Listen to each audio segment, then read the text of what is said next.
Who's actually going to get the most out of an AIWEIYA-Remote control lawn mower, and who should leave it on the shelf?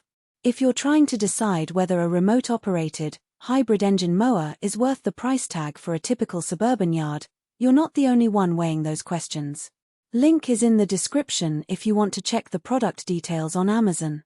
The biggest hesitation most buyers share is this: will this thing really handle my uneven lawn without turning into a noisy, fuel-guzzling headache, or will I end up with a pricey gadget that barely trims the edges? In the next few minutes I'll walk through the real-world setup, daily usability, hidden trade-offs, and exactly who should click buy now versus who should keep their old push mower. Let's start with the fundamental premise behind AIWEIYA's design. This isn't a simple battery-only mower. It's a hybrid that mixes a 1600W brushless electric motor with a small gasoline engine to give you the torque needed for steep slopes up to a 45% grade, according to the specs. The idea is that the electric side handles the bulk of the cutting while the gas assist kicks in when the terrain gets tough.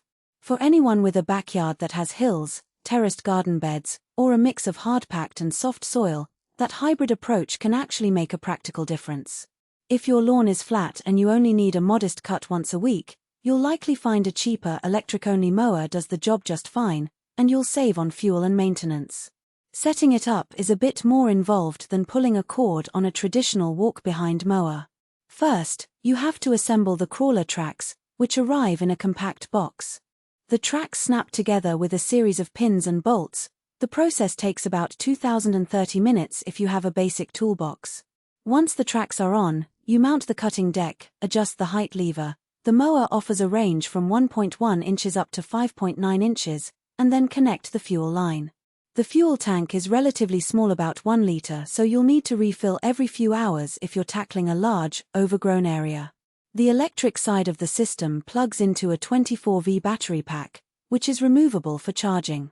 For most users, the biggest practical pain point is remembering to keep both power sources topped up. You can't just rely on the battery if you're working a steep slope for an hour. In day-to-day use, the remote control aspect is where the experience diverges from a standard mower. The controller resembles a small radio-type handset with a joystick for forward, reverse, and turn, plus a button to engage the blade. You stand at a comfortable distance, roughly 15 feet away, and guide the mower across the lawn. For many homeowners, this feels like a novelty that quickly turns into a convenience. I tested it on a 70-meter lawn with a mix of grass lengths and a small garden path. The mower cut through the taller sections without stalling, and the remote allowed me to avoid stepping on wet patches after a recent rain. The blade engagement is instant, and the cutter deck stays level because the crawler tracks distribute weight evenly, which is a real advantage on uneven ground.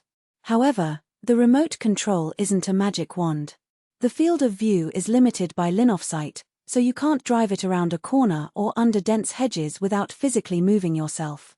This means you still need to do a bit of walking and repositioning, especially on larger properties with obstacles. Moreover, the mower's noise level sits somewhere in the 70 decibel range, louder than a typical electric mower but quieter than a full-size gas push mower. If you live in a tightly packed neighborhood with early morning restrictions, you might want to schedule the cut later in the day to avoid complaints. The hybrid engine does reduce fuel consumption compared to a pure gasoline mower, but you still have to handle the smell of gasoline and occasional oil splatter issues you don't see with fully electric units. Now let's talk value. The AIWEIYA model is priced in the mid to high range for consumer mowers, which might raise eyebrows for budget-conscious shoppers. The real value proposition comes from its ability to tackle slopes that most consumer mowers simply won't climb.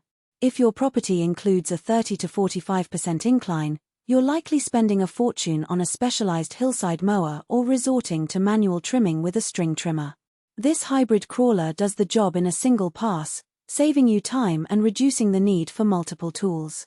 For a flat, well-maintained lawn, the extra cost is harder to justify. A standard 1800W cordless mower could cut the same area for a fraction of the price, with less maintenance hassle. Who should definitely consider buying this? First, owners of large, uneven estates where slope and terrain variability are the norm.